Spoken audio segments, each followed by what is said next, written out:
I'm Dominic. I'm going by an artist named Doshy, and what I'm doing here. Like, you nice guy invited me for like giving this nice lecture, and I'm making music tonight. It's all about sampling and turntablism. Yeah. So tell us about your experience from the lecture. I had a feeling it was really political, philosophical in a way, and I think everything belongs together when you make music. So. Yeah, this definitely.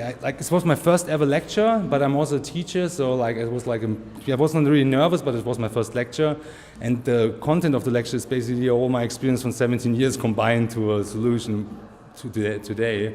So of course there's lots of content, and that's why it connects so together. You know, like all these extra layers of information I gained over the years. You know, I just really understood the whole argumentation like 2 years ago. How would you describe the current situation of making beats, using DAWs like Ableton? Is there a lack of, I don't know, of soul or vibe when you hear the recordings in comparison to recordings from the 70s or from the 80s?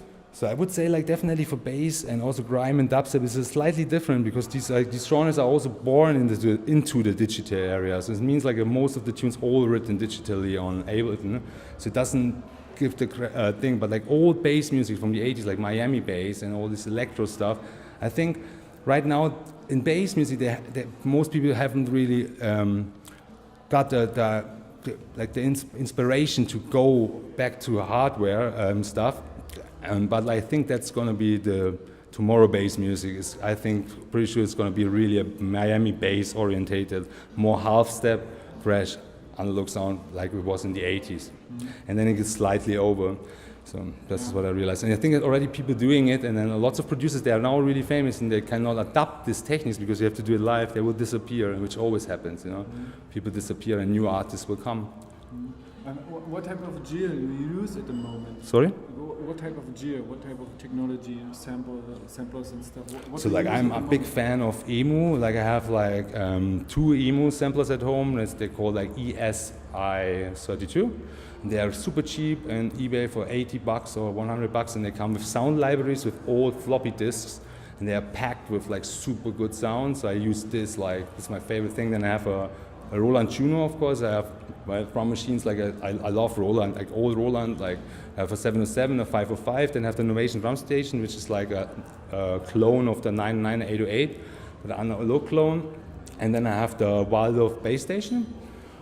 Yeah, and then I have some little toys which I just get like for 20 euros, and I have some really nice effects like a digital delay and like 2 analog reverbs, and yeah, that's about it. And a mix and Mackie mixer. This is what I'm using right now. What do you think about the concept of SampleMusicFestival? So the combination of lectures, of science in a way, workshop performances. To be honest, I think that's the best way of doing party, because like I'm already also like thinking of starting a party series. But like for me, what I really find sad, especially in Berlin, is like people, they go out and they don't take anything from home. So it's basically just to go and like basically do drugs and like just get wasted. And like in lots of situations, the music is not even important anymore. So I'm really happy like when people making events where you can go home, experience something, take something with home, like knowledge and inspiration. And I think that's like parties should be more like this, you know. Okay, so some last words for the audience, some philosophical shout-outs, a quotation or something like that. Yeah, like if you really want to stuck in the box, then as a musician, then you're of course going to also buy hardware and make tunes outside of the box, because I think both doing is the way to go, and not like just doing one and being confident about doing one. So be open to do everything, like just do a drum jam with a 505 and a Roland bassline clone, and have fun making music with this, and then go back to your like favorite inbox and have fun doing there, you know. I think that's the solution, and not like try to blend out certain musical equipment which is obviously really close to the stuff you're doing. Okay, thank you.